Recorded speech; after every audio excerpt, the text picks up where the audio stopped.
Hello everyone, this is Sean from Sean's Travels, and this is my trip to Washington, D.C., the National Mall, specifically in July of 2011, specifically July 3rd, 2011.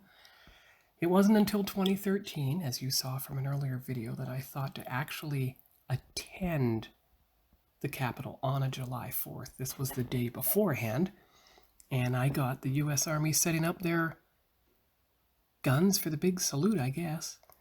And apparently I had given captions for all these pictures years ago when I first saved them up to Dropbox, so you don't have to add anything now.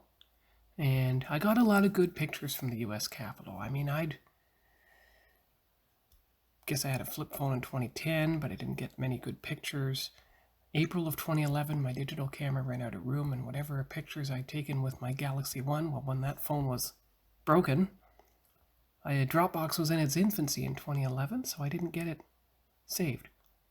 So here we are, getting the pictures now, finally, properly, in July of 11, my third visit to the U.S. Capitol, but not my last. And that's the Capitol building, of course. And I didn't know at the time that you could actually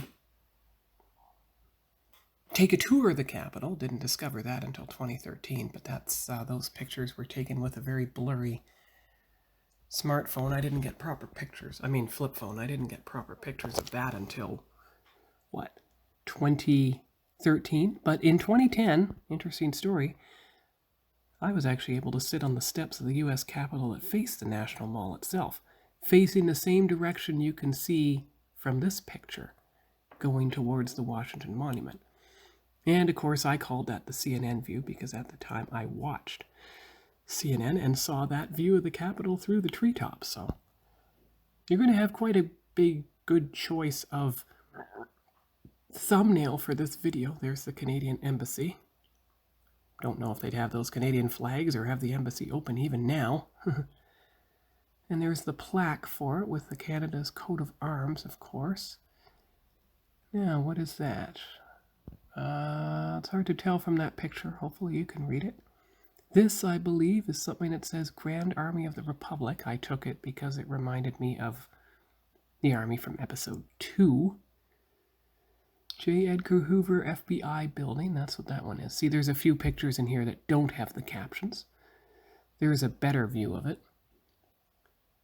And then the Treasury Department itself.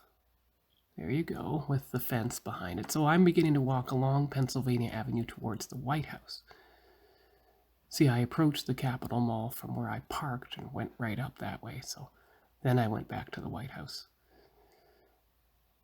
I think that was the first time I'd ever seen the White House in July of 2011. And there you are. So I got 3 good pictures of it. That's a kind of blurry long-distance shot, so I got a slightly less blurry long-distance shot there. And then I zoomed in once I got closer to the fence and managed to get a good picture like that. There you go. So it could either be the White House or the Capitol Dome or the Washington Monument. And you see those black bars on either side of the picture, so it'd make it pretty simple to crop it.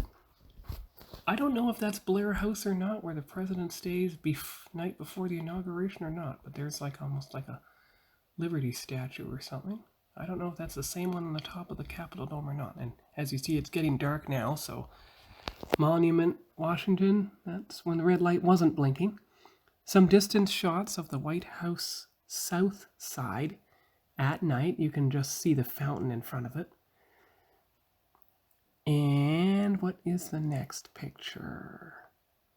Can't tell what that says, but the next picture is the Organization of American States, which is where I parked my car in 2010 and April of 2011. I used that building as a landmark, so I knew exactly where to park. And I could find my car again. Of course, then I walked beyond my car on the way to the Lincoln Memorial, but first I got some long-distance shots of the Washington Monument. Now, this being July of 11, it was either before or after the quake. I think the quake was in 2013, so I was actually able to walk up. And there you see the Lincoln Memorial in the background. The World War II Memorial plaque.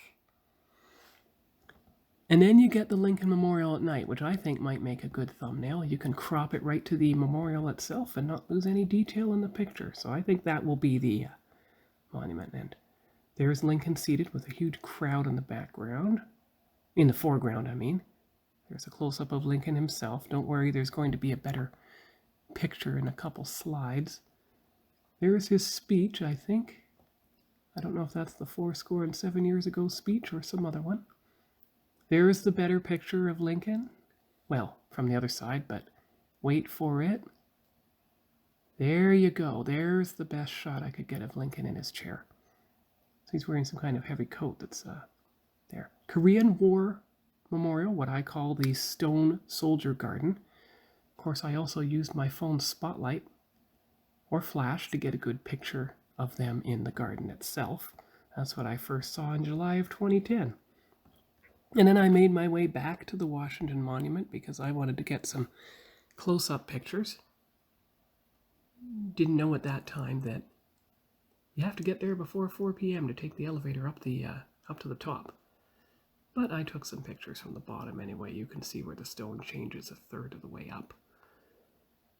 And let's see, the U.S. Capitol Dome from there. And then I got a couple pictures taken of myself at the base of the memorial, wearing my Star Trek 2009 t-shirt, of course.